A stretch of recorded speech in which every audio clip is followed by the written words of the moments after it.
welcome to today's video. I'm Dr. Jain, and in this video we'll discuss ENT as a branch for the upcoming INI-CT and NEET PG counseling. In this video we'll discuss what does ENT entails, what subspecializations are there in ENT, what are the future prospects, how is ENT residency in AIMS per se, any other good colleges of AIMS, and what are the salaries that an ENT surgeon get after, let's say, JRSHIP and SRSHIP. So I have the pleasure today of having with me Dr. Abhilash. He's a 2009 batch Insonian. Hi Abhilash, how are you? Hi.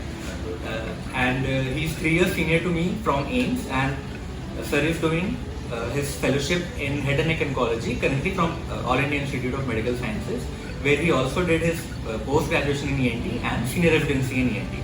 So hi Abhilash, welcome to today's video. Thank you. I think it's a much needed thing because ENT is a branch which people consider not very early in their counseling, and it sometimes comes by force, and then they are at a lack of further planning and they do not have a proper worldview about it. So I hope this video helps you guys. Right, so we'll just start the introduction. So what does ENT entails as a branch? Yeah, so any ENT course, it's basically otorhinolaryngology and head and neck surgery. Any department in any institute in India would be ENT and head and neck surgery. So ENT per se has 3 basic things: otology, rhinology and laryngology. The most ENT residencies in India would focus on the ear part and the rhinology, which is the nose part. So a lot of ear surgeries, lot of tympanoplasties, mastoidectomies, and rhinology would include a lot of endoscopic sinus surgeries, which is the main focus nowadays. Apart from that, laryngology is something that is specific to every institute, and it depends upon the surgical expertise of the professors and the consultants which are running that particular unit. Alright. So this is the main focus of ENT. Apart from that is the head and neck surgery part which includes thyroid surgeries, salivary gland surgeries like submandibular gland, parotid surgeries, and lot of oncology, because India happens to be like the world leader in oral cancer as such, according to the latest data. Right. So these are the spectrum of things that happens. Apart from that, in addition to that, every institute will have its own things in terms of skull-based surgery. Skull-based surgery happens to be something that is shared between neurosurgery as well as by ENT. So this is also your professor specific and expertise specific, and every institute would want to do some part of skull-based surgery. It could be anterior skull-based or lateral skull-based. So this is something in which ENTs, it breaches the boundaries with neurosurgeons, and there are a lot of times when the ENT and the neurosurgeon work together in terms of skull-based surgery, skull-based tumors like CSF rhinorrhea, CSF otorias, or tumors of the skull base. So the spectrum of involvement of ENT has been increasing over time, and that is why it's an interesting branch to be in. Apart from that, the type of surgeries that an ENT surgeon would do, so it could be classified into 3 main types. This is how I was told before. It's microscopic, you use a lot of microscope. There is endoscopic surgeries in which you do microscope is mainly used for the ear. Endoscope, it's used mainly for the nose, and nowadays it's also used in the ear, like it is used by my juniors at AIMS right now. And the third part is the gross surgery. So these are 3. In addition, if your institute has a robot, you would include robotic surgery as well. So there is a wide spectrum of devices and instruments that you get accustomed to while you train in your ENT residency from good institutes. Alright, so I think that was a pretty good discussion and explanation of the whole spectrum of surgeries that ENT encompasses. And so I'll just touch upon the in an extension of that. So what are the fellowships and future, if any, MCH courses available in ENT if someone opts for it? So, like every specialty, even ENT is no longer considered like it's not an end branch. There are a lot of things that one could do even after ENT. So, fellowships would be in terms of rhinology, in which you tend to focus on the nose and the endoscopic surgeries, and because FES surgeries are something that are very carefully done and need to be done with lot of expertise, and it is the starting point of even if you want to do anterior skull base surgeries. So this is rhinology. Otology. Otology is a very fine work that you have to learn over years. So otology is so you can do a lot of now there are just not radical mastectomies that you do all the time. You have to be conservative in your approach. Try to preserve a lot of structures when you're doing, just not do a open canal wall down mastectomy. You have to do conservative canal wall down, improve the hearing. There are a lot of hearing aids that you need to do. So this is otology. Apart from that, there is something that is really what India needs is implantology in terms of cochlear implants. Right. So there is a huge need for more and more number of people who are trained in cochlear implant surgery. So learning cochlear implant is very beneficial as to have a good feel of what you do as a daily job, and as well as it pays really well if you tend to happen to cross over to the other side of public and private institutes. So apart these are fellowship. There is laryngology fellowships in which you learn about microscopic laser excisions, laser surgery like laser excisions of what we call nodules, polyps, and even for cordectomies for cancer and all that. So these are laryngology. And then there are these specific fellowship, these are normal fellowships. Then you have MCH programs which are mainly in 3.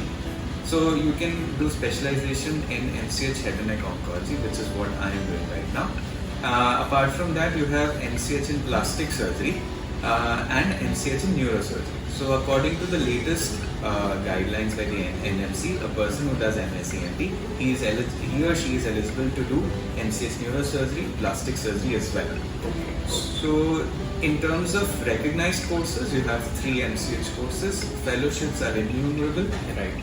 So yeah, that's about it. Alright. So we'll just talk about the residency program of ENT at AIMS itself, because I think Abhilash will have a lot of insight to share with us with regards to AIMS. So Abhilash, over to you.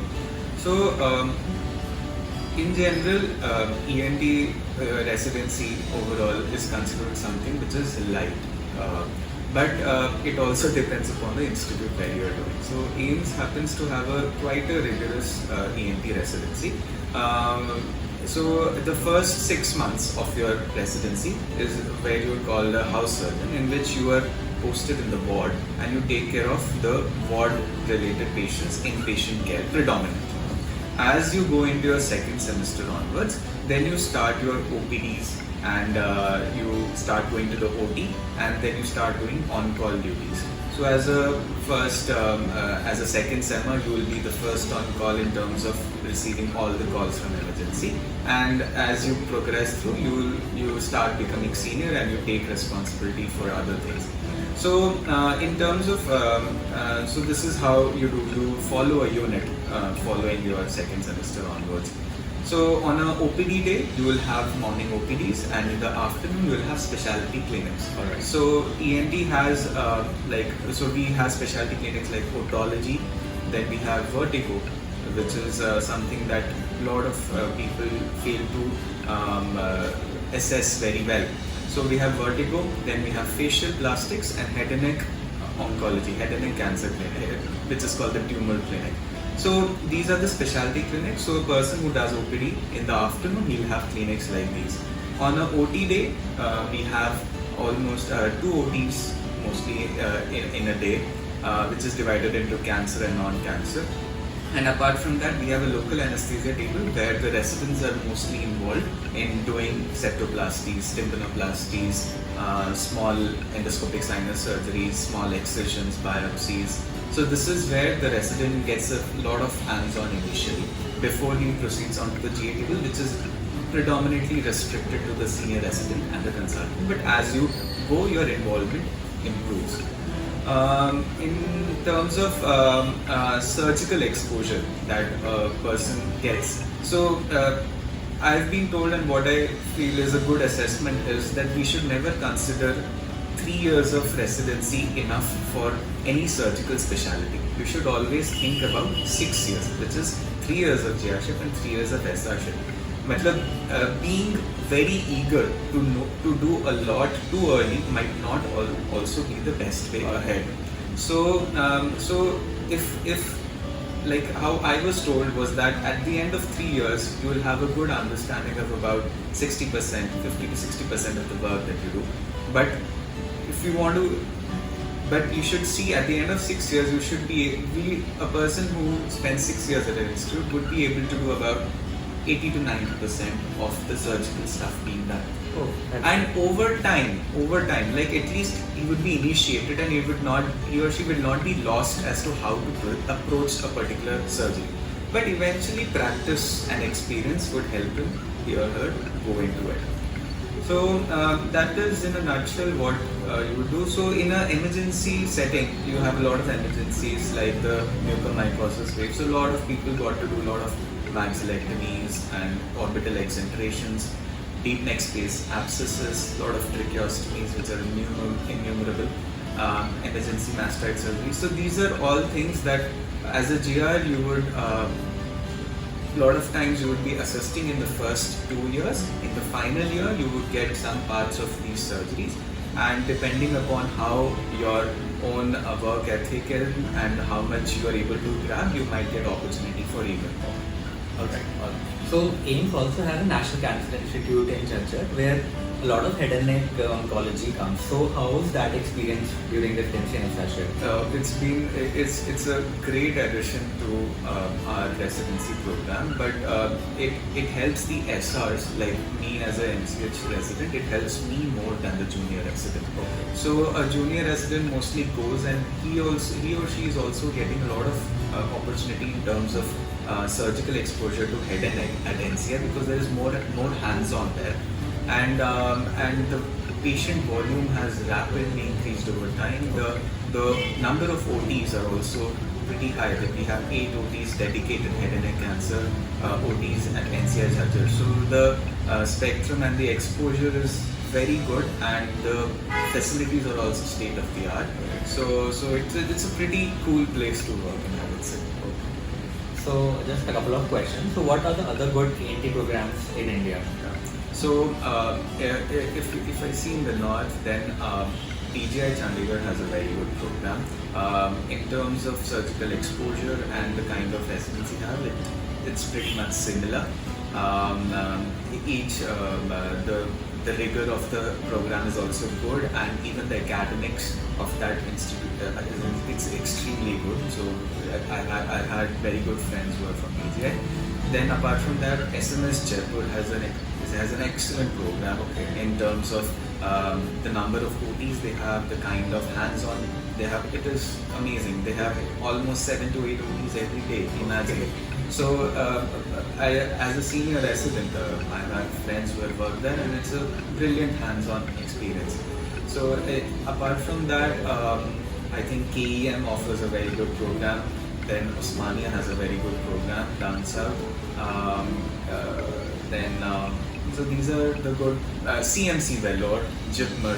CMC Vellore has a very good program. It's a very specialized program in a way that they have almost 6 units which are specialized in terms of larynx, like the fellowships in the head neck. So they follow it. They have an implant unit, they have a otology unit, rhinology unit.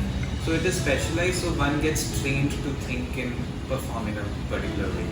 So these are the institutes which have very good programs as such. There are more, but these are the things that come to my mind. Alright. So just the last question. So what are the future prospects of ENT and the salary of a ENT doctor post MD and SRCM?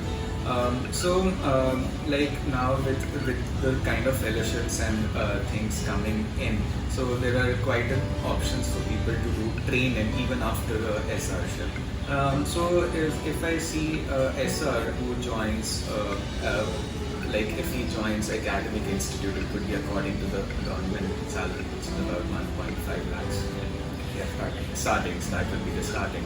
And if he joins a private in a city, if you join a Gangaram or a Max or a Medanta or these institutes, you would still be starting a little because you'll be a junior or an associate consultant. So it starts around 1.5 to 2. That's pretty much the starting. But eventually, as you make your clientele and all that, it improves. In terms of the number of positions available for ENT, so that is something that could be tricky in terms of the number of openings are a little limited, because as an administrator of hospitals and all, they feel that one person is enough for a hospital or a couple. So the number of if I compare it with being a surgeon or anesthetist or something like that, they have huge openings in terms of number that every hospital requires. But as a ENT, the options are a little limited. So there might be places in which you might feel a little apprehensive about getting ready-made options in terms of jobs. But with the number of academic institutes, Tatas and the AIIMS coming up, there are a lot of opportunities where there would be positions open. So I think we have pretty much covered everything. Yeah, so just one last question I want to ask. So as you mentioned earlier that ENT has a lot of overlap with plastics and neurosurgery. So how do you see yourself ENT being established in this whole space? If one is doing something like head and neck oncology or something like that, so in that part, plastic surgery is almost like it's a very integral part of it, because whatever you resect, you reconstruct. So learning basics of plastic surgery is something that is trained in our masters already. But in order to learn more and do, you need to. So there are, even at AIIMS, even ENT itself does a lot of plastic surgery. We do a lot of flaps, which are free flaps and all that, microvascular anastomosis and all that. So a head and neck surgeon should be knowing all of this. And so we do, so plastics is something that we are almost should be trained to know, because we work on the face and the neck so much. In terms of neurosurgery, it comes out of interest. Neurosurgery, ENT, the skull-based surgery is something that is really interesting for the neurosurgeon itself. People nowadays, they would want to do fellowships in skull-based. So at AIIMS, actually, we have a skull-based program as well. Neurosurgery, So skull-based program is there, which is a 1-year program in which the resident a fellow spends 9 months in ENT and 3 months in neurosurgery.